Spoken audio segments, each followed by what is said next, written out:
E se a história que você conhece sobre a criação for apenas a superfície de um mistério muito mais antigo? A narrativa de Adão e Eva é, sem dúvida, o pilar da nossa compreensão sobre a origem da humanidade, um conto que ressoa através de séculos de tradição e fé. É a história que nos é contada na infância, a base de inúmeras doutrinas e a fonte de incontáveis debates. Mas e se houvesse mais? E se essa história, tão central para a nossa fé e para a nossa visão do mundo, fosse apenas o ponto de partida de algo muito mais profundo, algo que nos convida a ir além do que nos foi ensinado? O que aconteceria se as verdades que talvez tenham sido esquecidas com o tempo voltassem à tona? A Bíblia, em sua profunda sabedoria, pode estar nos apontando para uma realidade que escapou aos estudiosos por milênios. A ideia de que Adão foi o primeiro ser humano é central na teologia tradicional, mas é possível que essa seja apenas uma parte da verdade. Seria possível que existissem humanos antes de Adão? E se sim, o que isso significaria para o plano divino para a humanidade? As páginas do Gênesis, quando examinadas com um olhar mais atento, oferecem pistas sutis que nos levam a questionar a narrativa linear que aprendemos. Não estamos falando de contradições, mas de camadas. A Bíblia não é um livro de ciência, no sentido moderno da palavra, mas uma tapeçaria rica em significado teológico e espiritual. E como toda boa tapeçaria, seus detalhes mais intrincados muitas vezes revelam o panorama completo. O que estamos prestes a explorar não é uma tentativa de descreditar a palavra de Deus, mas de mergulhar em suas profundezas, buscando uma compreensão mais rica e matizada. Nosso objetivo é desvendar as teorias que desafiam a visão tradicional, abalando as fundações do que acreditávamos ser o começo de tudo e, ao mesmo tempo, reafirmando a majestade e a complexidade do plano divino. A jornada que vamos empreender aqui exige uma mente aberta e um coração humilde. Ela vai desafiar sua fé e sua compreensão, e pode, de fato, mudar a maneira como você vê a Bíblia para sempre. Não se trata de uma simples releitura, mas de uma nova perspectiva que se apoia no próprio texto sagrado. Vamos nos aprofundar nos textos originais, examinando cada palavra, cada nuance, em busca de um entendimento que pode estar ali, esperando para ser revelado. A questão central que nos move é: quem foi o primeiro humano antes de Adão? É uma pergunta que, à primeira vista, pode parecer herética ou infundada, mas que ganha um peso considerável quando analisamos as evidências textuais e teológicas. Se Adão não foi o primeiro ser humano, mas sim o primeiro de algo completamente diferente, o que isso implica para a história da criação e da queda? As implicações são vastas. Elas podem nos ajudar a reconciliar aparentes discrepâncias entre a narrativa bíblica e as descobertas da ciência moderna. Elas podem nos dar uma nova lente para entender a genealogia da humanidade e a extensão do plano de Deus para a redenção. O mistério se aprofunda quando consideramos a própria estrutura do Gênesis. Por que dois relatos de criação? Por que um parece tão grandioso e impessoal e o outro tão íntimo e pessoal? A resposta para essas perguntas pode ser a chave para desvendar o segredo de uma humanidade pré-adamita.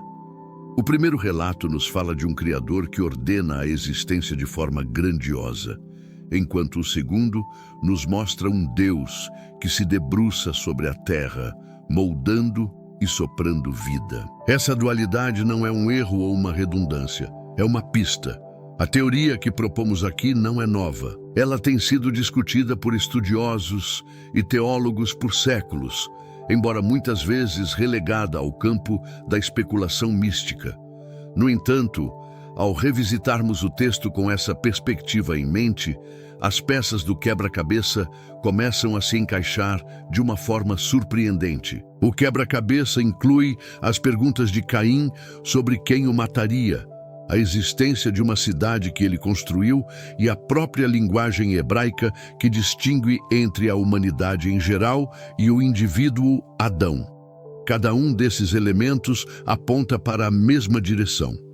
A história de Adão e Eva no Jardim do Éden pode ser a história do primeiro homem da aliança, o primeiro a ser chamado por Deus para uma missão e um propósito divinos, e não necessariamente o primeiro ser humano a habitar a terra. Esta jornada não é para os fracos de coração.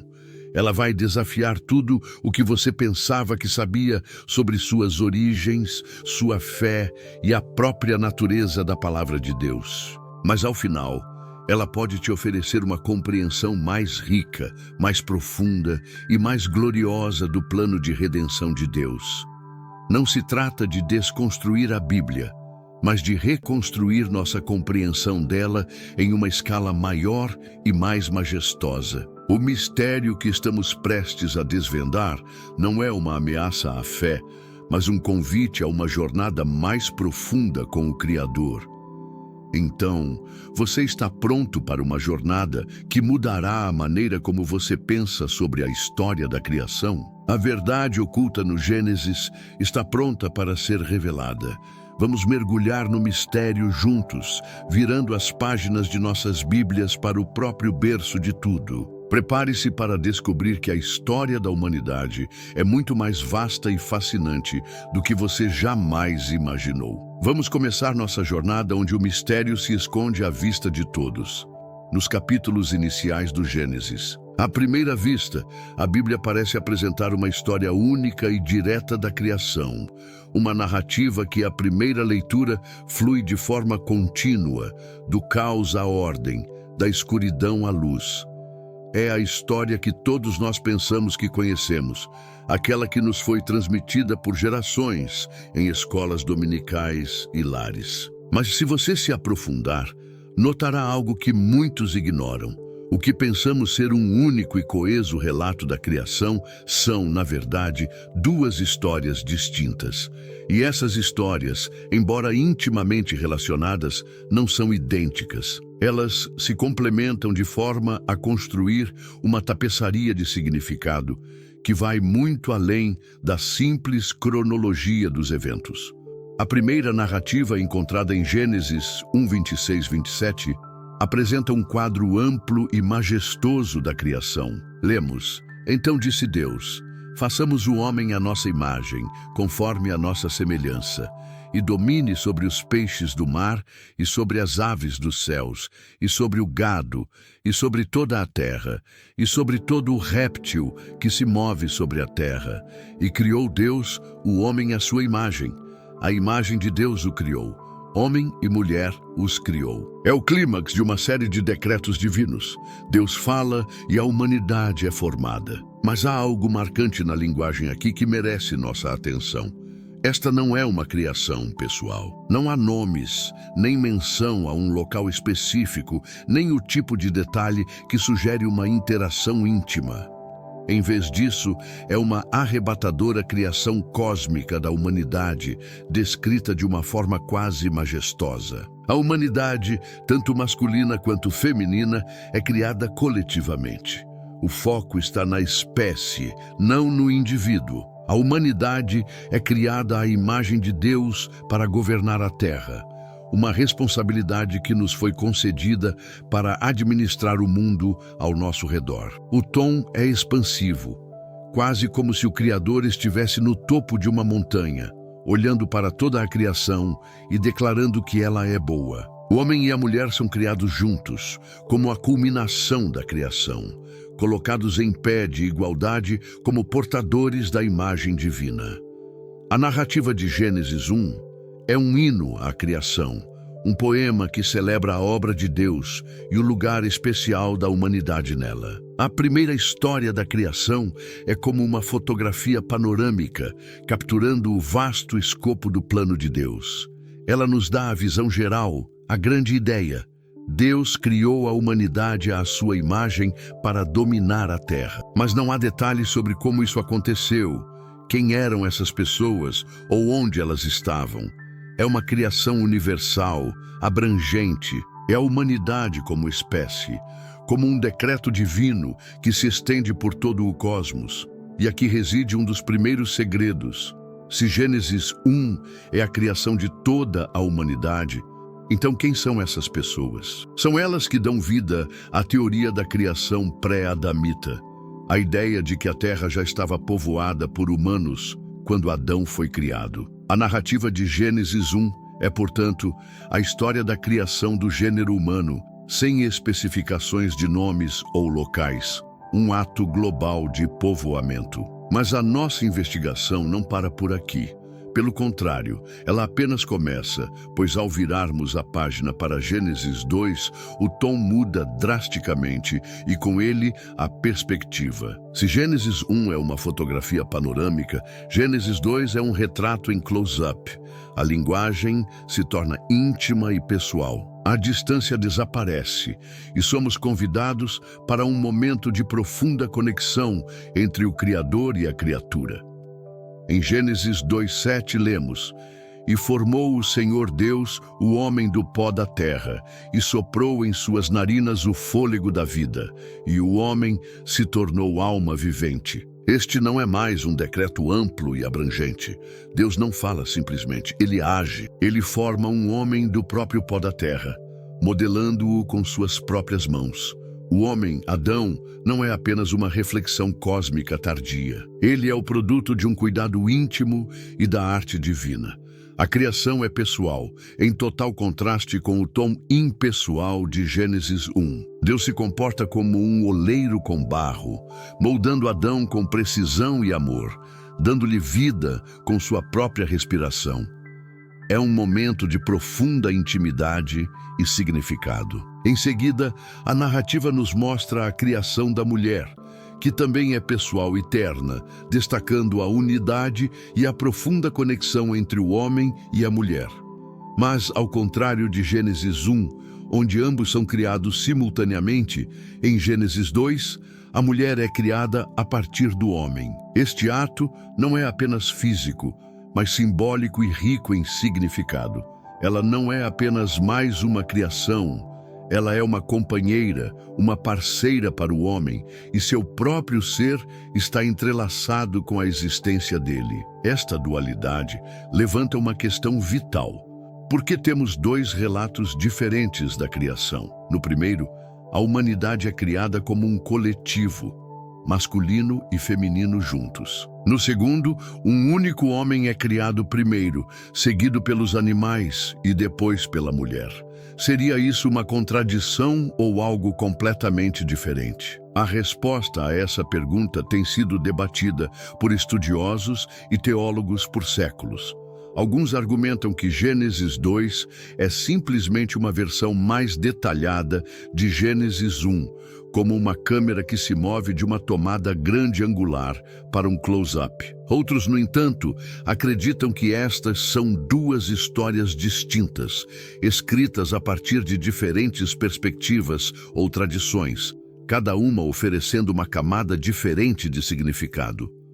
Uma das pistas mais importantes para entender essa dualidade está nos nomes de Deus, que se refletem no capítulo seguinte. Em Gênesis 1, Deus é referido como Elohim, o poderoso Criador, um título que enfatiza seu poder e grandeza. Mas em Gênesis 2, Deus é chamado de Yahweh Elohim, que combina seu título de poder com um nome mais íntimo, que significa uma aliança pessoal e um relacionamento com a humanidade. Essas diferenças nos nomes poderiam refletir diferentes aspectos do caráter de Deus, revelados em momentos e contextos diferentes. Talvez a questão mais urgente a ser colocada a nós mesmos seja se esses relatos são contraditórios ou se eles se complementam, oferecendo uma compreensão mais profunda da narrativa divina. Poderia ser que Gênesis 1 e 2 juntos nos contam algo mais profundo sobre quem somos como humanos e sobre nosso relacionamento com Deus? Enquanto você reflete sobre essas perguntas, quais verdades podem estar esperando que você descubra? Que camadas de revelação Deus pode estar desvendando por meio dessas duas histórias de criação? Fique conosco, porque quanto mais nos aprofundamos no Gênesis, mais descobrimos sobre os mistérios de nossa existência. Quando viramos a página para Gênesis 2, somos subitamente transportados de um panorama cósmico para um cenário íntimo e pessoal.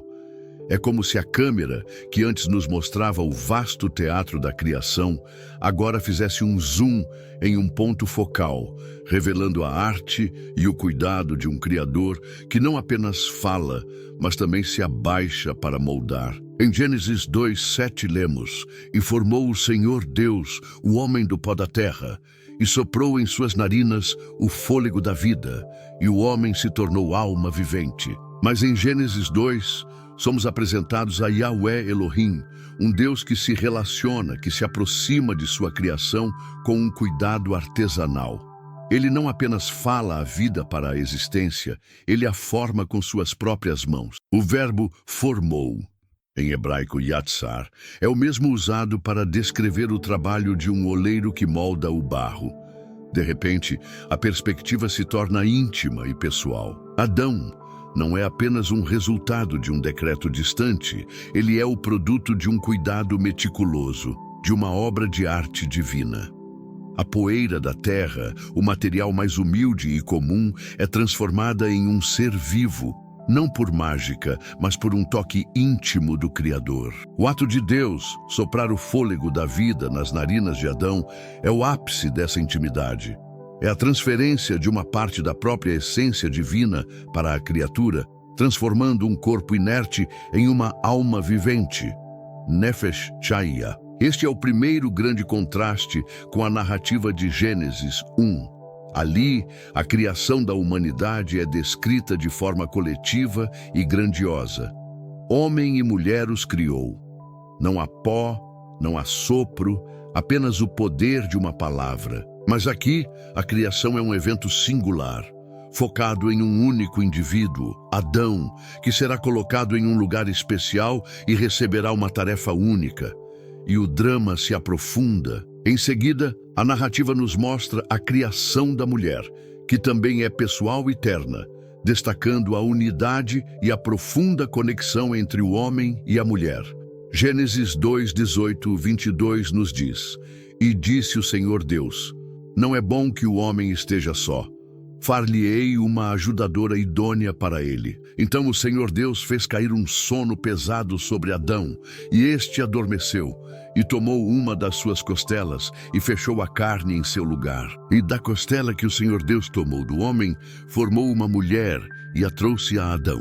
Este ato não é apenas físico, mas simbólico e rico em significado, sugerindo uma conexão inquebrável. Ela não é apenas mais uma criação, como os animais que foram formados e trazidos a Adão. Ela é uma companheira, uma parceira, e seu próprio ser está entrelaçado com a existência dele. Este é um ato de criação profundamente pessoal e terno, destacando a unidade e a profunda conexão entre o homem e a mulher. É um momento que reflete a intimidade divina entre Deus e seu povo. O relacionamento entre Adão e Eva não é um mero arranjo biológico, mas uma parceria sagrada, forjada na presença do próprio Criador. A partir desses dois relatos, a pergunta se impõe: por que essa dualidade? Por que uma narrativa grandiosa e coletiva em Gênesis 1 e uma história íntima e individual em Gênesis 2? Se Gênesis 1 nos apresenta a criação da humanidade como uma espécie, o gênero humano como um todo, então Gênesis 2 se concentra na criação de um homem singular, com um propósito específico e um chamado especial. Adão não é apenas o primeiro Homo sapiens a existir. Ele é o primeiro a ser chamado para uma aliança, a ser colocado em um espaço sagrado e a receber uma responsabilidade moral e espiritual. Ele é o primeiro sacerdote no santuário de Deus, encarregado de avad, servir, ministrar, e chamar, guardar, proteger. A diferença crucial entre as duas narrativas não é uma contradição, mas uma revelação. A Bíblia não está nos contando a mesma história duas vezes, mas nos mostrando duas facetas da mesma verdade. Gênesis 1 nos revela que a humanidade como um todo é a culminação da criação de Deus. Mas Gênesis 2 nos revela o propósito por trás dessa criação, mostrando que Deus escolheu um homem, Adão, para ser o representante e o guardião dessa criação. Adão, o homem do pó, é colocado no Éden, um lugar sagrado, para iniciar uma relação de aliança com Deus que influenciaria o destino de toda a humanidade. Essa compreensão nos permite ir além do debate literal versus simbólico e nos aprofundar na riqueza teológica do texto. Se Gênesis 1 descreve a criação da humanidade, a espécie, e Gênesis 2 descreve a nomeação de Adão, o primeiro homem da aliança, então o mistério começa a se desvendar. O verdadeiro significado da história de Adão não é sobre a biologia de como fomos feitos, mas sobre a espiritualidade de por que fomos feitos. Adão foi o primeiro a ser chamado para a obediência, o primeiro a ser testado em sua escolha e o primeiro a carregar o peso da responsabilidade espiritual. Sua história é o ponto de partida da jornada espiritual da humanidade. O Éden não era apenas um jardim, era um templo. E Adão não era apenas um jardineiro, ele era o primeiro sacerdote. Seu papel não era apenas cultivar a terra fisicamente, mas adorar e servir a Deus em um ofício sacerdotal. Ele foi criado para administrar um espaço sagrado, para protegê-lo da corrupção e mediar a presença divina de Deus na terra. Pense nisso. Adão não foi criado apenas para existir. Ele foi criado para cumprir um propósito divino e caminhar em um relacionamento de aliança com Deus. Por isso, Gênesis 2 não é apenas sobre a criação de um homem, mas sobre o lançamento de uma missão divina que ecoaria por toda a história e que finalmente seria cumprida em Cristo. A beleza dessa narrativa dupla reside no fato de que uma nos dá a visão macro da criação, enquanto a outra nos dá a visão micro da aliança. Juntas, elas nos contam uma história completa e fascinante sobre nossas origens e nosso propósito. A dualidade que emerge dos dois relatos de criação em Gênesis levanta uma questão crucial que tem ecoado nos corredores da teologia por milênios. Por que dois relatos diferentes com tons, ênfases e até mesmo nomes de Deus distintos? Aparentemente, a Bíblia poderia ter se contentado com uma única narrativa, concisa e direta, para nos contar sobre nossas origens. Mas, em vez disso, somos apresentados a uma estrutura que nos convida a uma investigação mais profunda, a um mistério que nos força a ir além da superfície. Alguns argumentam que Gênesis 2 é simplesmente um foco mais detalhado de Gênesis 1, uma expansão do relato inicial. Nessa visão, Gênesis 1 seria o plano mestre, o projeto arquitetônico, enquanto Gênesis 2 seria a execução detalhada da criação do homem e do jardim. É como uma câmera que, após mostrar a paisagem inteira, faz um close-up no ponto de maior interesse. No entanto, outros estudiosos e teólogos acreditam que são duas histórias distintas, de diferentes tradições orais ou textuais, cada uma oferecendo uma camada diferente de significado para a mesma realidade. Uma das pistas mais importantes para desvendar essa dualidade está no próprio nome de Deus. Essa diferença não é uma mera coincidência linguística. Ela carrega um peso teológico imenso. Em Gênesis 1, a divindade é consistentemente referida como Elohim, um título plural majestoso que pode ser traduzido como Deus ou os deuses. Elohim é o Criador poderoso e transcendente, o arquiteto do cosmos, que fala a existência para o ser. A ênfase aqui está no poder de Deus, em sua soberania e em sua capacidade de trazer ordem do caos. O uso de Elohim nesta narrativa universal ressalta a grandiosidade e a autoridade divina sobre toda a criação. É o nome de Deus que se relaciona com o universo inteiro. Ele é o Deus de todas as nações, de todas as terras, o ser que está acima e além de tudo. Mas quando viramos a página para Gênesis 2, o nome de Deus muda. Ele é chamado de Yahweh Elohim, que combina o título de poder, Elohim, com um nome mais íntimo e pessoal, Yahweh, muitas vezes traduzido como Senhor. O nome Yahweh é o nome da aliança, o nome que Deus usa para se relacionar intimamente com o seu povo. É o nome que evoca uma proximidade, um relacionamento pessoal e um compromisso de aliança. A introdução de Yahweh Elohim em Gênesis 2 marca uma mudança radical na perspectiva da história. A ênfase não está mais na criação cósmica em geral, mas na relação íntima entre Deus e um indivíduo específico, Adão. Essas diferenças na nomenclatura não são acidentais. Elas são a chave para nossa compreensão. Elas poderiam apontar para diferentes aspectos do caráter de Deus, revelados em contextos distintos. O Deus de Gênesis 1 é o Criador universal, mas o Deus de Gênesis 2 é o Deus da aliança. O Deus que se inclina para formar, nomear e interagir com sua criação de forma pessoal e direta.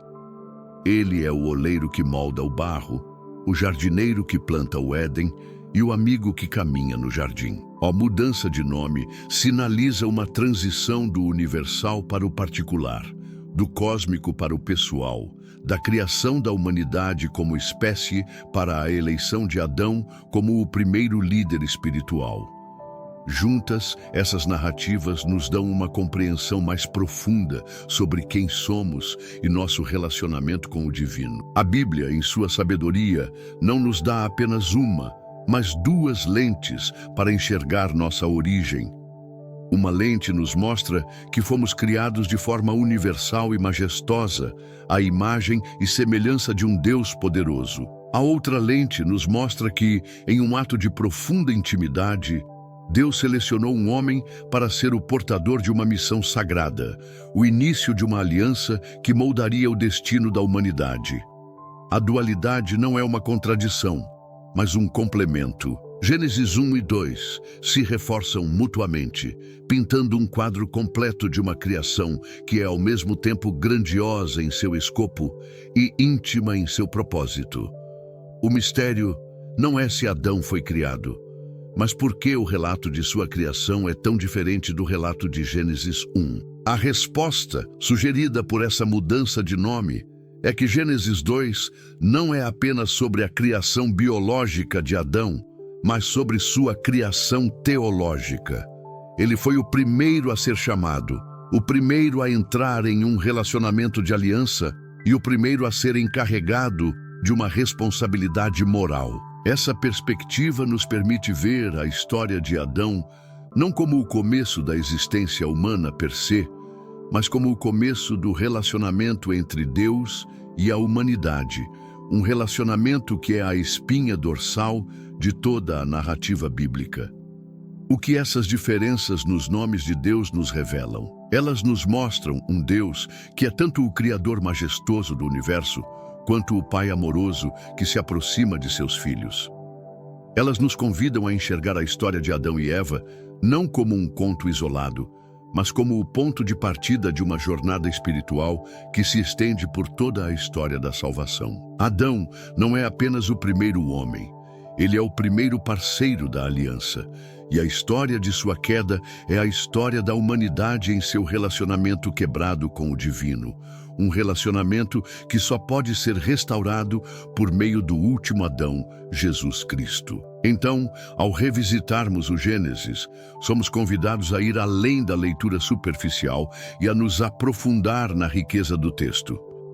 As duas narrativas de criação não são um problema a ser resolvido, mas um presente a ser desvendado. Elas nos contam que somos seres duplos, parte de uma vasta criação universal e, ao mesmo tempo, indivíduos singulares, chamados para uma aliança pessoal com o Criador. Esta é a grande verdade oculta que nos dá uma compreensão mais profunda sobre quem somos e por que estamos aqui. A teoria que estamos explorando ganha ainda mais profundidade quando mergulhamos nas nuances da língua hebraica.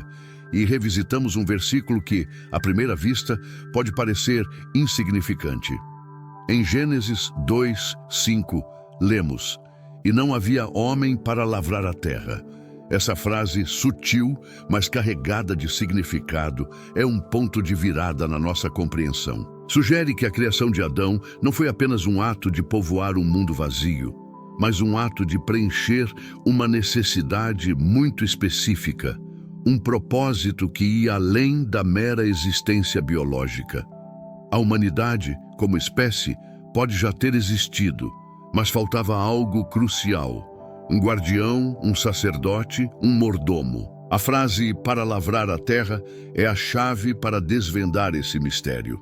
As palavras hebraicas usadas aqui são avad, la-abod e chamar, vl-i-hamra. A palavra avad é frequentemente traduzida como lavrar, trabalhar ou servir. No entanto, em um contexto religioso, ela também carrega o significado de ministrar ou adorar. O verbo chamar significa guardar, proteger ou preservar. A combinação desses dois verbos não se refere a uma tarefa puramente agrícola, mas a um trabalho sagrado. Essa distinção é vital. Gênesis 2:5 não diz que não havia homem de forma geral, mas que não havia homem para lavrar a terra. Isso nos leva a uma conclusão surpreendente. Adão não foi criado para ser um simples agricultor, mas para ser um administrador espiritual, um zelador do Éden.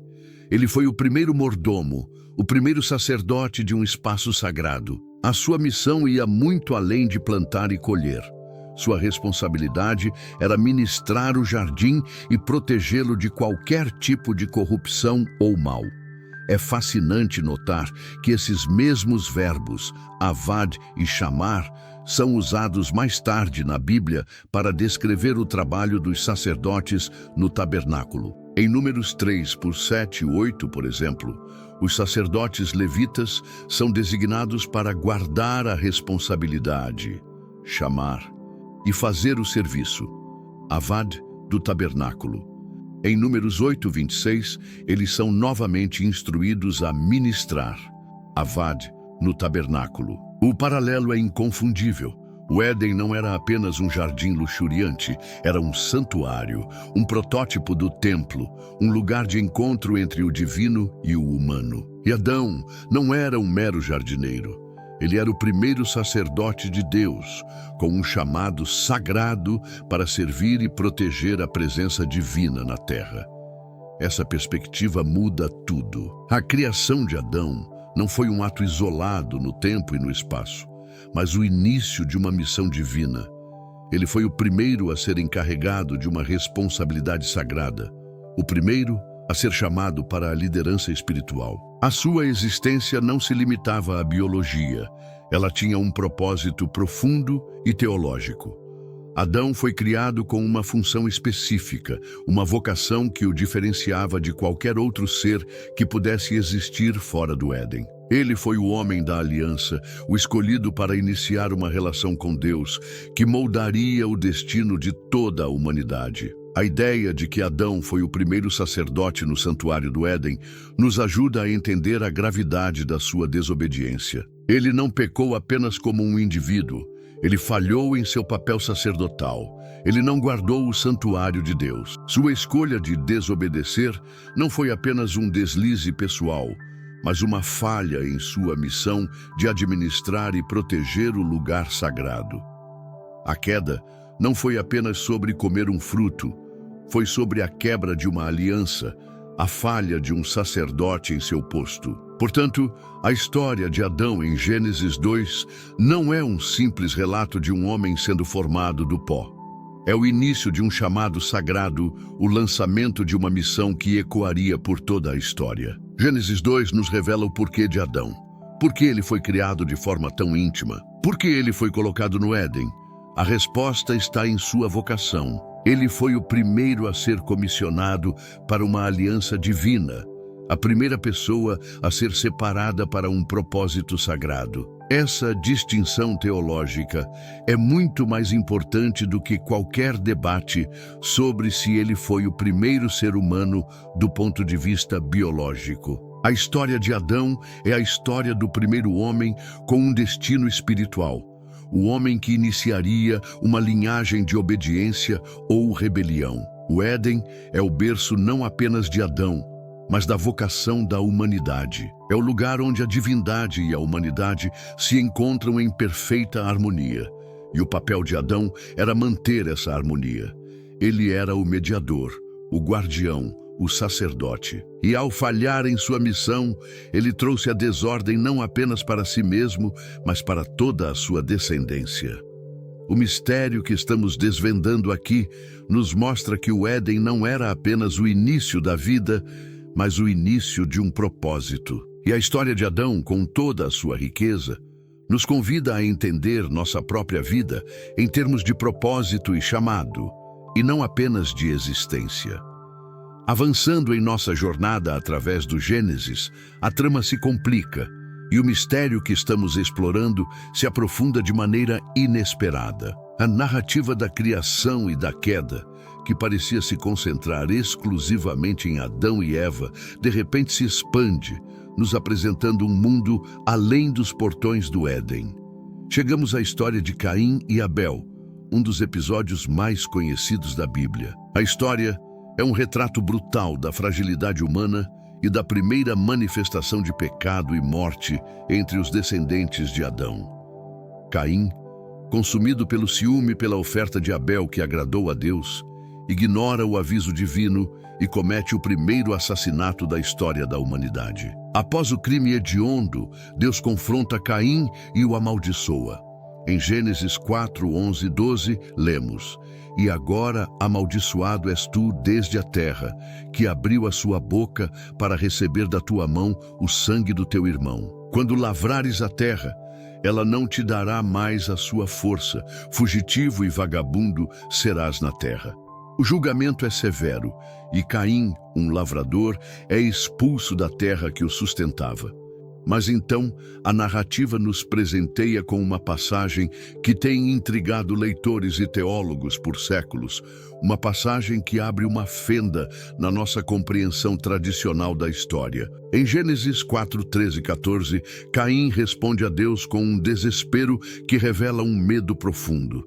Então disse Caim ao Senhor: "É maior a minha pena do que a que eu possa suportar.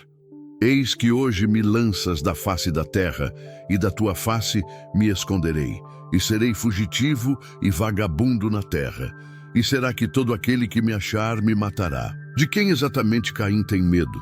Até este ponto da narrativa, fomos apresentados apenas a Adão, Eva e Abel, que agora está morto. A única família que conhecemos consiste em Adão e Eva. Abel está morto. Resta apenas Caim e seus pais. Então, quem são essas outras pessoas que Caim teme? Quem o mataria? A ausência de uma resposta explícita é, em si, uma pista poderosa. O texto pressupõe a existência de outras pessoas, fora do círculo familiar imediato de Adão. A narrativa de Caim não está preocupada em nos apresentar a origem dessas pessoas, mas sim em nos mostrar que elas existiam e que Caim as temia. O mistério se aprofunda ainda mais. A história continua em Gênesis 4:17, com uma revelação ainda mais surpreendente. "E conheceu Caim a sua mulher, e ela concebeu, e deu à luz a Enoque. E ele edificou uma cidade, e chamou o nome da cidade pelo nome de seu filho Enoque." Caim tem uma esposa, de onde ela veio, e um filho, Enoque. Mas a maior revelação é que ele edificou uma cidade. Por que Caim, um dos poucos seres humanos na Terra neste momento, na visão tradicional, precisaria construir uma cidade? Uma cidade, por definição, é um lugar de grande concentração populacional. Quem exatamente estaria vivendo nesta cidade que Caim está construindo? E de onde vieram todas essas outras pessoas? A narrativa bíblica não nos fornece detalhes sobre outros indivíduos fora do Éden.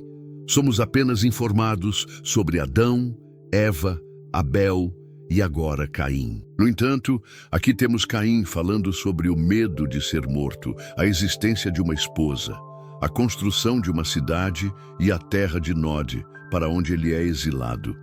Todos esses detalhes sugerem algo mais. Poderia ter havido outras pessoas fora do Éden que não faziam parte da história de criação imediata de Adão e Eva? A narrativa se desvia do foco na família de Adão para insinuar a existência de um mundo mais amplo, já povoado. Essas perguntas não são facilmente respondidas, mas nos levam a explorar as camadas ocultas do texto. A Bíblia é deliberadamente silenciosa sobre a origem dessas outras pessoas, porque o seu foco está em Adão e na sua linhagem, o ponto de partida da aliança de Deus com a humanidade. Se a teoria da dupla criação for verdadeira, então a história de Caim se torna clara. A humanidade em geral, criada em Gênesis 1, já existia fora do Éden. Adão e Eva foram o primeiro casal da aliança, escolhidos e colocados em um espaço sagrado para cumprir um propósito divino. As pessoas que Caim temia e com quem ele se casou poderiam ter vindo dessa população humana maior. A cidade que ele construiu seria povoada por esses outros humanos. O exílio de Caim não foi para uma terra deserta, mas para um mundo já habitado, um mundo que não estava sob a mesma aliança especial que a linhagem de Adão. O texto nos convida a pensar para além da superfície e a considerar o que está por baixo. A história de Caim nos dá uma janela para um mundo que existia além do jardim. É um mundo onde a violência, a desordem e a civilização já estavam tomando forma. E no meio de tudo isso, Deus escolhe uma linhagem específica, começando com Adão e Sete, para levar adiante seu plano redentor. A história de Caim serve como um lembrete de que há mais na nossa história do que podemos ver na superfície. Há uma narrativa maior de propósito divino e de uma humanidade já existente, com a qual Deus escolhe se envolver por meio de uma aliança específica, a partir de Adão. A passagem de Gênesis 4 não é apenas um registro do primeiro assassinato, é uma revelação de que o plano de Deus é muito mais vasto do que se pensava. Ele não estava apenas lidando com um casal e seus filhos, mas com um mundo inteiro. Adão foi o ponto de partida de uma história de redenção que se estenderia por gerações, culminando no último Adão, Jesus Cristo. O que você acha que a verdade poderia ser? As implicações são profundas e desafiam nossa compreensão de toda a narrativa bíblica. A pergunta que ecoa na história de Caim, quem me matará? Não é uma falha na narrativa bíblica, é, na verdade, a sua mais poderosa pista. Essa passagem nos leva diretamente ao coração de uma das teorias mais intrigantes e historicamente ricas sobre a criação. A teoria da dupla criação, ou em sua forma mais específica, a teoria da criação pré-adamita. Essa teoria propõe uma interpretação que harmoniza os dois relatos do Gênesis de forma coesa e teologicamente profunda. Em vez de ver Gênesis 1 e Gênesis 2 como narrativas conflitantes ou redundantes, essa visão as enxerga como complementares. Gênesis 1 narra a criação da humanidade em geral, a humanidade como espécie. É o relato abrangente de Deus criando o ser humano, a sua imagem e semelhança, e dando-lhe o mandato de multiplicar e encher a terra. Essa criação é universal e a Bíblia não entra em detalhes sobre um local ou indivíduos específicos. Ela simplesmente afirma que a humanidade, de forma coletiva, foi criada. Por outro lado, Gênesis 2 se concentra na eleição de Adão como o primeiro líder espiritual. Ele é o primeiro homem a ser escolhido por Deus para uma aliança especial, um propósito sagrado. Adão não seria necessariamente o primeiro Homo sapiens a existir, mas o primeiro a ser colocado em um relacionamento de pacto com o Criador. A história do Éden é, portanto, a história do primeiro sacerdote, o primeiro guardião, o primeiro embaixador espiritual de Deus na terra. A história de Caim, em Gênesis 4, vista sob esta luz, não é mais um mistério. A esposa de Caim E as pessoas que ele temia poderiam ter vindo dessa vasta população humana que já existia fora do Jardim do Éden, criada no ato global de Gênesis 1. A cidade que ele construiu não teria sido para ele e sua família imediata, mas para a população maior que o aguardava na terra de Nod. O exílio de Caim não o leva a um deserto vazio, mas a um mundo já povoado, com suas próprias sociedades e perigos. A narrativa de Caim nos revela um mundo além do Éden, um mundo onde já havia cidades, populações e, sim, violência. Essa teoria não é uma invenção moderna. Ela tem raízes profundas no pensamento judaico e cristão. O estudioso do século XIX, Isaac de la Peyrère, popularizou a ideia, mas a especulação sobre humanos pré-adamitas pode ser rastreada até a antiguidade. A teoria de la Peyrère, conhecida como teoria pré-adamita, sugere que os humanos descritos em Gênesis 1 eram uma raça de seres que não possuíam alma, enquanto Adão, em Gênesis 2, foi o primeiro a receber o fôlego da vida e, com ele, uma alma imortal. Embora essa interpretação tenha sido controversa e rejeitada por muitas correntes teológicas, ela destaca a tensão textual que muitos notaram ao longo da história. Mais recentemente, estudiosos como John Walton propõem uma visão que ecoa essa ideia, mas sem a dicotomia com alma sem alma. Para Walton, a história de Adão em Gênesis 2 é um relato teológico de propósito e função, não de origens biológicas. O propósito de Gênesis não é nos dizer como os humanos evoluíram, mas por que eles existem. A criação de Adão, portanto, é um ato de nomeação para um cargo divino, uma função de liderança espiritual que a humanidade, como espécie, ainda não havia cumprido. A história de Caim se torna uma confirmação dessa visão. Ela nos mostra que, embora a narrativa bíblica se concentre na linhagem de Adão, o ponto de partida da aliança de Deus, ela não nega a existência de outras populações. O foco no Éden e na linhagem de Adão é proposital. A Bíblia segue a história de uma família escolhida, a partir da qual Deus trabalhará para redimir toda a humanidade. Adão e sua descendência são o elo da aliança, a ponte entre Deus e o mundo. A história de Caim nos lembra que, embora Adão não estivesse sozinho no mundo, ele estava sozinho em sua missão sagrada, e a sua falha teve consequências espirituais para todos. A teoria da dupla criação, ou a visão de que Gênesis 2 é uma narrativa de propósito, nos permite apreciar a Bíblia como uma obra teológica complexa, onde a ciência e a fé podem coexistir sem a necessidade de um conflito direto. Ela nos convida a ir além de uma leitura superficial e a mergulhar nas camadas de significado que o texto nos oferece.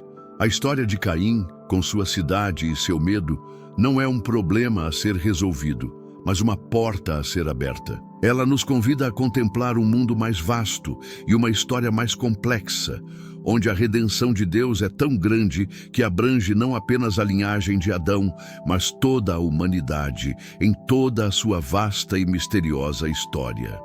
A nossa jornada pelo Gênesis tem nos levado a questionar o que parecia óbvio, e a maior parte das pistas que encontramos não está em passagens obscuras, mas na própria linguagem do texto. A Bíblia, como um documento antigo, foi escrita em um contexto cultural e linguístico muito diferente do nosso.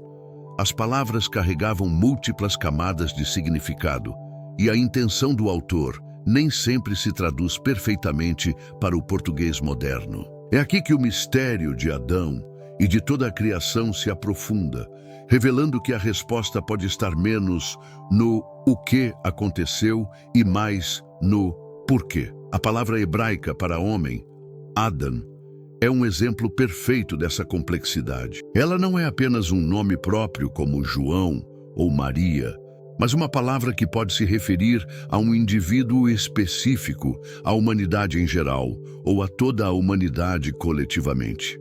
A confusão e o debate sobre a identidade de Adão começam quando tentamos atribuir apenas um significado a uma palavra que, em seu original, é fluida e rica em nuances. A verdade é muito mais profunda do que a tradução superficial.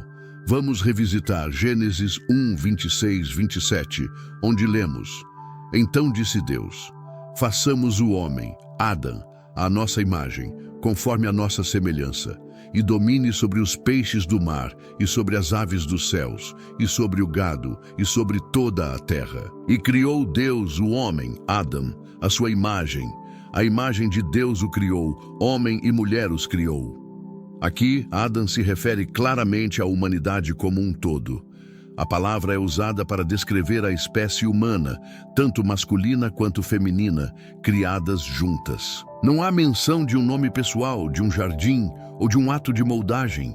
Em vez disso, a passagem é uma declaração abrangente sobre a identidade humana coletiva como portadora da imagem de Deus. Nesse contexto, Adão não é uma pessoa, representa todas as pessoas.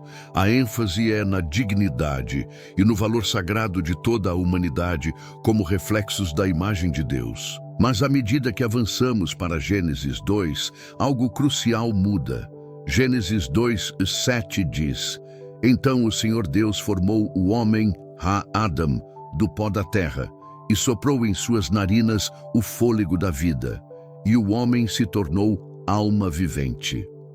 Aqui, a linguagem se torna específica. A adição do artigo definido ga, o antes de Adão, indica uma referência a um indivíduo singular e pessoal, o Adão. Não é mais apenas a humanidade, é o homem designado, o indivíduo que terá um papel distinto na história da criação e da aliança. Essa mudança sutil, mas significativa, na linguagem marca um ponto de virada na narrativa. Em Gênesis 1, a criação é descrita em termos de espécie e mandato.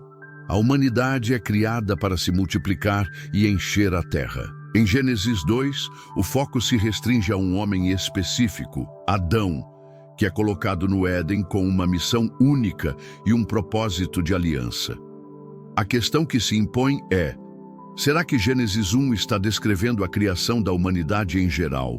E Gênesis 2 se concentra na nomeação de um homem, Adão, com um propósito especial de aliança? Se sim, isso significa que Adão não é o primeiro humano a existir, mas o primeiro a ser chamado para uma aliança divina. Ele é o primeiro a receber instruções específicas, um comando direto de Deus e, consequentemente, o peso das consequências de suas ações. Essa interpretação nos permite ir além do debate simplista e linear sobre as origens biológicas da humanidade. O verdadeiro significado da criação de Adão não reside em ser o primeiro, mas em ser o escolhido. Ele foi o primeiro ser humano a ser encarregado de uma missão divina, o primeiro a ser colocado em um espaço sagrado com a responsabilidade de ser um mordomo, um sacerdote e um guardião. A sua história não é apenas sobre o nascimento de um homem, mas sobre o nascimento de uma vocação. É a história da humanidade sendo selecionada espiritualmente para uma missão sagrada. O Éden, como já vimos, não era apenas um jardim, era um santuário. A palavra Adam, Ha-Adam, significa da terra ou terreno, uma indicação de sua origem física. Mas em Gênesis 2, esse homem terreno recebe um chamado divino, um propósito que transcende sua composição física. Ele é o ponto de convergência entre o pó e o propósito, entre o físico e o espiritual. Essa é a grande verdade oculta na linguagem do Gênesis. Adão não é apenas o primeiro homem, mas a personificação da aliança entre Deus e a humanidade. A história se desenrola a partir desse ponto. A desobediência de Adão não é apenas um erro pessoal, mas a quebra de uma aliança. E as consequências não afetam apenas a ele e Eva, mas toda a humanidade que ele representa.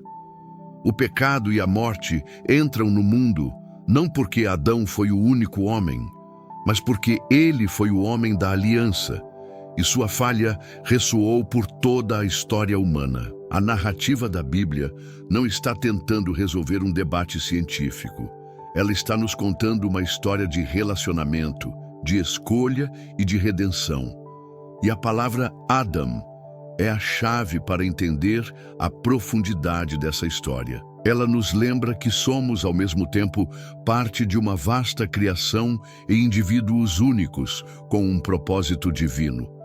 A nossa jornada através das camadas do Gênesis nos leva a uma compreensão mais profunda, não apenas sobre a origem da humanidade, mas sobre o cenário cósmico e o propósito divino em que essa história se desenrola. A narrativa que começa com Adão não surge do nada. Ela se insere em um palco que, embora não seja detalhado no Gênesis 1 e 2, é vislumbrado em outras partes da Bíblia. A história de Adão não se desenrola no vácuo. Ele entra em um mundo que já estava cheio de ordem divina e, como veremos, de seres espirituais. Para entender essa realidade, precisamos nos afastar por um momento do Gênesis e ir até o livro de Jó. Em Jó 38, 4, 7, Deus responde a Jó em meio a um redemoinho perguntando: Onde estavas tu quando eu fundava a terra? Fazemos saber se tens inteligência. Quem lhe pôs as medidas, se é que o sabes, ou quem estendeu sobre ela o cordel? Sobre que estão fundadas as suas bases? Ou quem assentou a sua pedra de esquina, quando as estrelas da alva, juntas, alegremente cantavam, e todos os filhos de Deus jubilavam? E quem estava presente? Os filhos de Deus, Ben Elohim, uma designação para seres espirituais, anjos ou membros do conselho celestial de Deus. Eles estavam presentes e se regozijavam com a obra da criação. O que isso significa para nós? Significa que a história que lemos em Gênesis não é o começo absoluto de tudo. Antes do Éden, antes do homem do pó, existia um reino espiritual, seres celestiais e uma ordem divina em funcionamento. Adão não apareceu em um mundo vazio, mas entrou em um palco cósmico que já era rico e complexo.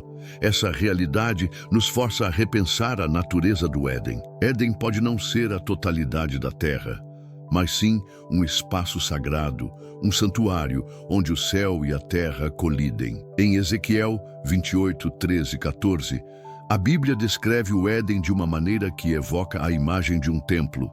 Estavas no Éden, jardim de Deus, tu estavas no Monte Santo de Deus. O Éden é retratado não apenas como um jardim, mas como um monte sagrado, um lugar onde a presença de Deus habitava. Essa visão se alinha perfeitamente com a ideia de que Adão foi o primeiro sacerdote. Ele foi colocado em um templo terrestre, o Éden, para servir a Deus e proteger sua presença. Ele foi o primeiro embaixador espiritual da humanidade, o guardião de um lugar sagrado. O que Adão fez no Éden não foi apenas um trabalho manual, foi um serviço sacerdotal. A sua falha em proteger o jardim da corrupção, em sua essência, foi uma falha sacerdotal. A queda, portanto, não é apenas um evento pessoal, mas um ato que contaminou um espaço sagrado e quebrou uma aliança espiritual. A grande ideia é que Adão é uma palavra multifacetada. Embora possa se referir a um indivíduo, também representa a humanidade como um todo. E o Éden não é simplesmente um local, mas pode ser um portal de propósito divino, um espaço onde o ser humano e o divino se encontram. Quanto mais estudamos a língua e a teologia bíblica, mais o Gênesis se desvenda, revelando essas verdades ocultas. A história de Adão não é sobre a evolução humana no sentido biológico. Trata-se de uma vocação espiritual, uma seleção divina que transcende a biologia. O Éden é o protótipo do Templo de Jerusalém e, por fim, da própria presença de Deus entre nós. A história de Adão é a história da humanidade sendo escolhida espiritualmente para uma missão sagrada. É possível que as camadas mais profundas do Gênesis, escondidas na linguagem e na simbologia, estejam nos apontando para uma compreensão maior do propósito divino de Deus para nós. O verdadeiro significado da criação de Adão está na intersecção do divino e do humano, no ponto em que o Criador escolhe um ser terreno para uma aliança celestial. E se essa revelação contiver a chave para compreender o nosso propósito no grande projeto de Deus? E se a história não começar com um Adão solitário em um mundo vazio, mas com um Adão eleito em um mundo já existente, com a missão de ser o ponto de partida de uma nova ordem espiritual? O que isso nos diz sobre a vastidão e a profundidade do amor e do plano de Deus? A resposta é que a história do Éden é o início da jornada da humanidade para a redenção. É o lugar onde o relacionamento com Deus foi estabelecido e tragicamente quebrado. E é o ponto de partida para a restauração que seria cumprida no último Adão. A nossa exploração do Gênesis nos leva a uma encruzilhada fascinante, onde a antiga sabedoria teológica encontra as descobertas da ciência moderna. A antropologia genética, com seus conceitos de Eva mitocondrial e Adão cromossômico I, oferece uma nova perspectiva que, surpreendentemente, ecoa as questões que já havíamos descoberto nas Escrituras. A ciência nos diz que a humanidade não se originou de um único casal que viveu há cerca de 6.000 anos, mas sim de uma grande população de ancestrais que existiram muito antes. Vamos nos aprofundar nesses conceitos científicos por um momento. A Eva mitocondrial é a mulher ancestral mais recente, da qual todos os seres humanos vivos herdaram seu DNA mitocondrial. O Adão cromossômico, Íctus, é o ancestral masculino mais recente, de quem todos os homens herdam seu cromossomo Íctus. A pesquisa genética nos diz que essas duas figuras não viveram na mesma época. A Eva mitocondrial teria vivido há cerca de 150.000 a 200.000 anos, provavelmente na África Oriental, enquanto o Adão cromossômico Íctus teria vivido há cerca de 60.000 a 300.000 anos, dependendo do modelo científico. Essa discrepância cronológica é significativa, porque sugere que o propósito da história do Gênesis não é fornecer uma linha do tempo biológica para a origem da humanidade.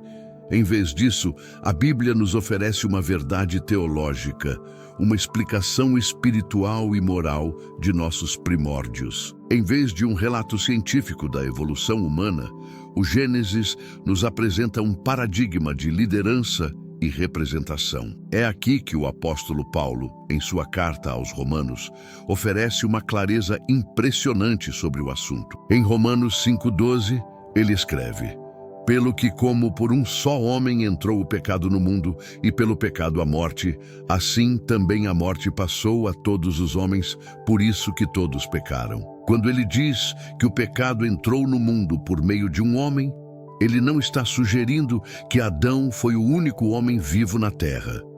Ele está dizendo que Adão foi o primeiro ser humano a ser responsabilizado em um relacionamento de aliança com Deus. Ele foi o primeiro a receber uma lei moral específica e, tragicamente, o primeiro a quebrá-la. A importância de Adão, portanto, não está em seu papel como o ancestral genético de toda a humanidade, mas como o ponto de origem da consciência do pecado, o começo do exílio espiritual da humanidade. Para ilustrar essa ideia, considere a figura de Noé. Na narrativa bíblica, nem todos os humanos vivos hoje são geneticamente descendentes diretos dos filhos de Noé. No entanto, teologicamente, Noé atua como o elo da aliança entre a humanidade pré- e pós-diluviana. Da mesma forma, Adão desempenha um papel crucial, não como um protótipo biológico, mas como um arquétipo espiritual. Ele representa a origem da nossa queda e o ponto de partida da necessidade de redenção. A ciência e a teologia, neste caso, não precisam estar em conflito. A ciência pode nos dizer como os humanos evoluíram, que eles surgiram em grandes populações e que a vida na Terra é muito mais antiga do que as cronologias literais do Gênesis sugerem. No entanto, a teologia nos diz que Deus entrou em um relacionamento pessoal com a humanidade, e esse relacionamento, que envolvia escolhas morais, começou com Adão. A história de Adão marca o início da queda espiritual. não o nascimento biológico de nossa espécie, como 1 Coríntios 15, 22 nos diz. Porque assim como todos morrem em Adão, assim também todos serão vivificados em Cristo. Esta é a estrutura através da qual Paulo vê o mundo. Adão não é apenas o primeiro homem. Ele é o primeiro arquétipo da humanidade caída. Da mesma forma, Jesus é o arquétipo da humanidade redimida. O Jardim do Éden, nesse sentido, não é apenas um local no tempo. É um símbolo de uma comunhão perdida, da ruptura da humanidade com Deus. Essa é a verdade espiritual mais profunda que o Gênesis revela, e ela contém a chave para entender por que todos nós precisamos da redenção oferecida por meio de Cristo. A história de Adão e a ciência de Adão e Eva, cromossômico, twitter e mitocondrial, não se contradizem, mas se complementam. A ciência nos dá o como da nossa existência biológica, enquanto a Bíblia nos dá o porquê da nossa existência espiritual. O Éden é o local onde o coração humano se partiu, e Adão, nosso representante, é aquele que nos mostra por que precisamos de salvação. A história de Adão, em sua essência, não é sobre biologia, mas sobre o drama da nossa alma e a necessidade universal de redenção. A jornada que empreendemos nos levou a uma compreensão de Adão que transcende a biologia e se aprofunda na teologia. Se Adão não foi o primeiro ser humano, mas o primeiro homem da aliança, o primeiro a ser chamado para um propósito espiritual, então sua história ganha uma profundidade e um significado que preparam o terreno para a maior de todas as revelações. A história de Adão não é apenas sobre o começo da humanidade, mas sobre o ponto de partida da luta espiritual da humanidade. E em Cristo, o último Adão, encontramos a resolução definitiva para essa luta. O apóstolo Paulo, o maior teólogo do Novo Testamento, captou essa dualidade de forma magistral. Em 1 Coríntios 15:45 ele escreve: assim está também escrito: o primeiro homem, Adão, foi feito em alma vivente, o último, Adão, em espírito vivificante. Observe que ele não chama Jesus de segundo Adão, mas de último Adão. Esta não é uma mera distinção poética, é um contraste teológico fundamental. A Bíblia não está nos contando a história de dois indivíduos isolados, mas a história de duas origens, dois começos e dois resultados. Adão representa a origem do pecado, da morte e da separação de Deus. Jesus, o último Adão, representa a origem da vida, da redenção e da restauração. O peso da desobediência de Adão é capturado perfeitamente em Romanos 5:17. Pois, se pela transgressão de um só homem a morte reinou por meio desse, muito mais os que recebem a abundância da graça e do dom da justiça reinarão em vida por um só, Jesus Cristo. A queda de Adão não foi apenas um fracasso pessoal.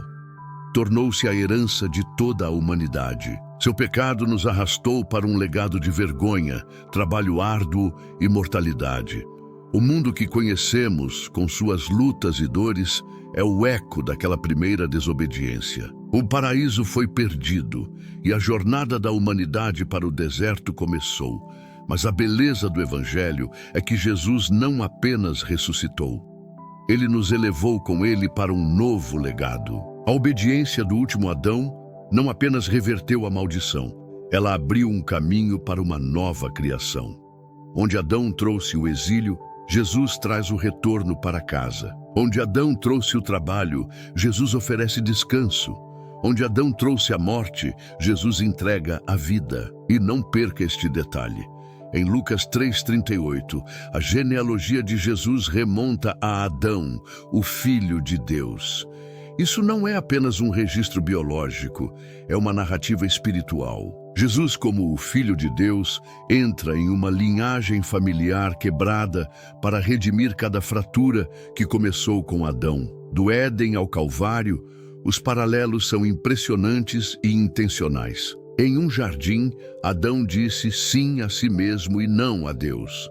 Em outro jardim, o Getsêmani, Jesus disse não a si mesmo e sim a Deus, orando: Pai, se queres, afasta de mim este cálice. Contudo, não seja a minha vontade, mas a tua, feita. Lucas 22:42. A desobediência de Adão transformou o paraíso em deserto, mas a obediência de Jesus transformou aquele deserto na porta de volta ao paraíso. Por meio de sua vida, morte e ressurreição, Jesus não apenas reverteu a maldição que Adão pôs em movimento, ele abriu o caminho para que fôssemos restaurados ao paraíso original, a comunhão com Deus. A história de Adão é muito mais do que um conto sobre o primeiro homem. É o início da luta espiritual da humanidade. É o drama da nossa alma.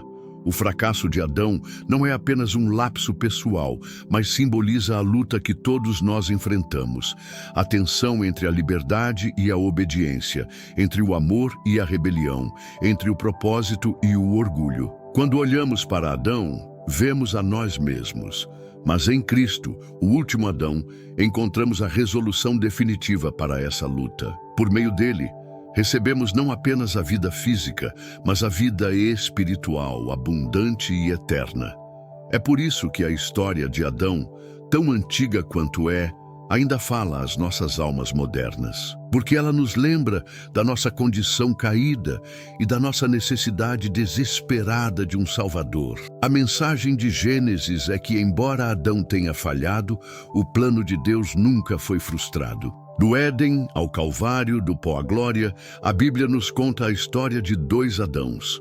E o convite para todos nós é passar do primeiro Adão ao último. Esta é a essência da fé cristã. Não se trata de tentar ser um Adão melhor, mas de aceitar o dom da vida que nos é oferecido pelo último Adão. A nossa história não termina com a queda, ela se resolve com a ressurreição. Depois de nossa profunda jornada, através das camadas do Gênesis, da teologia, da ciência e da história, uma pergunta ainda ressoa. Adão foi o primeiro humano biológico ou o primeiro a ser chamado por Deus em uma aliança? A resposta pode não ser tão simples quanto um sim ou não. Na verdade, a questão em si talvez seja um enigma que nos foi dado para nos levar a um entendimento mais profundo. Do ponto de vista da biologia moderna, a ciência sugere que a humanidade não se originou de um único casal que viveu há alguns milhares de anos, e as datas não se alinham. Mas a verdade que importa, a verdade teológica, não está em conflito com a ciência. Ela transcende a biologia e aponta para um propósito muito maior. O Gênesis nunca teve a intenção de ser um livro didático de ciências. O seu propósito sempre foi revelar o coração de Deus e o propósito da humanidade. A história de Adão não é sobre a origem biológica de nossa espécie, mas sobre a origem de nossa consciência espiritual, nossa responsabilidade moral e nossa identidade de aliança. Se focarmos apenas na biologia, reduzimos Adão a um mero ancestral primitivo, outro hominídeo em uma longa cadeia de evolução.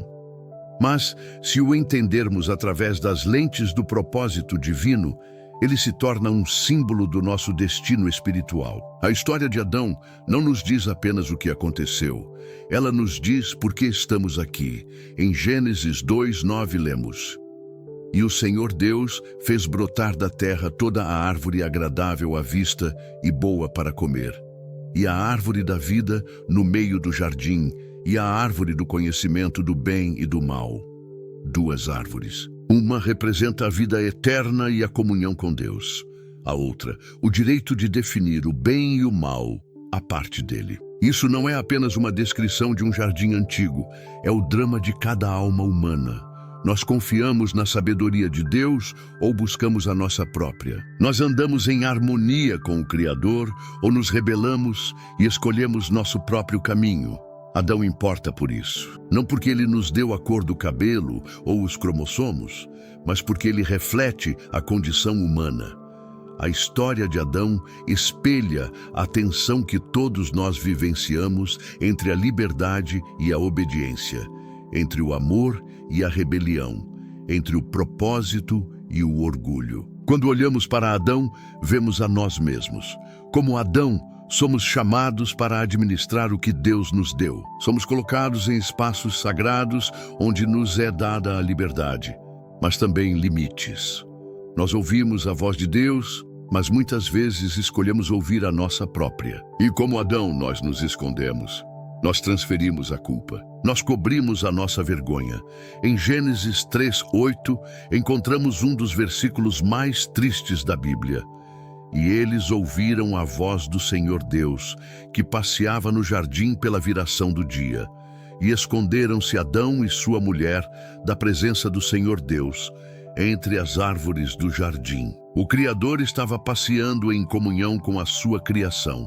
E ainda assim, a sua criação estava se escondendo com medo e vergonha. Mas aqui estão as boas novas. Mesmo depois da queda, Deus clama: onde estás? Essa pergunta não é porque Ele não sabe onde estamos, mas porque nós nos esquecemos de quem somos. A história de Adão não é apenas sobre o fracasso de um homem. É sobre a jornada do coração humano, a atração entre a obediência e a rebelião. Mas mesmo em nossa fragilidade, Deus nos chama de volta, assim como chamou Adão no jardim.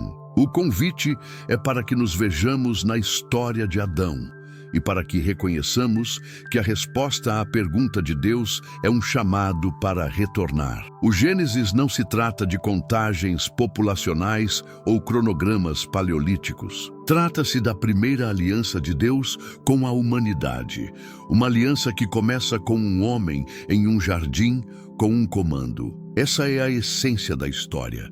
Não apenas a criação do mundo, mas o início da jornada espiritual da humanidade sob a orientação divina. O que aprendemos com a história de Adão se resume a isso. A humanidade foi projetada para andar com Deus. A tragédia do Gênesis não é apenas sobre comer uma fruta. É sobre a perda do relacionamento.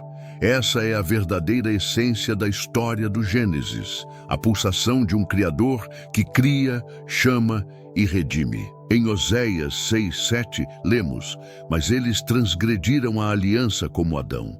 Ali se portaram aleivosamente contra mim. Adão não era apenas uma pessoa, ele era um parceiro de aliança, e essa aliança foi quebrada. Mas graças a Deus, Jesus, o último Adão, a restaurou. Então, por que tudo isso importa para nós hoje? Porque esta história é a sua história e a minha. Não se trata de onde você veio biologicamente, mas para onde você está indo espiritualmente. Não se trata de como você foi feito, mas por que você foi feito. Na escolha de Adão no jardim, vemos o começo de tudo. Mas na obediência de Cristo, vemos o novo começo que está disponível para todos. Ainda há mistérios a serem explorados. Futuras descobertas arqueológicas e análises linguísticas podem lançar mais luz sobre a humanidade primitiva. Mas a verdade mais profunda do Gênesis já foi revelada. Ela não requer um microscópio ou um local de escavação. Apenas requer um coração humilde. Miqueias 6:8 nos diz: Ele te declarou, ó homem, o que é bom, e que é o que o Senhor pede de ti, senão que pratiques a justiça, e ames a misericórdia, e andes humildemente com o teu Deus. Este é o chamado que ressoou pelas árvores após a queda.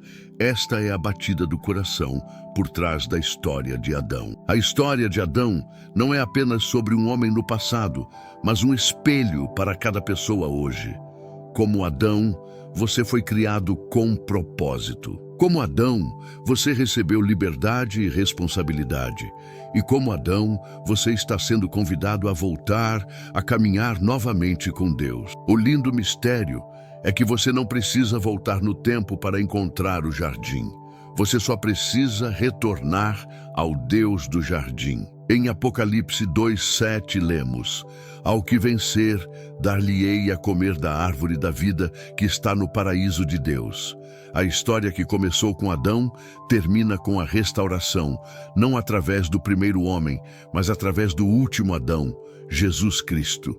E por ele, todos nós somos convidados a retornar ao paraíso que ele preparou para nós. Adão foi o primeiro humano biológico, ou o primeiro a ser chamado por Deus em uma aliança. A resposta talvez não seja o mais importante. O que importa é que a humanidade foi projetada para andar com Deus. O primeiro homem, Adão, encarna esse chamado. E você também foi chamado a viver com ele. E se essa revelação mudou a maneira como você pensa em Adão ou despertou novas questões em seu coração, eu te convido a continuar a jornada. Continue cavando, continue fazendo perguntas e, o mais importante, continue a caminhar humildemente.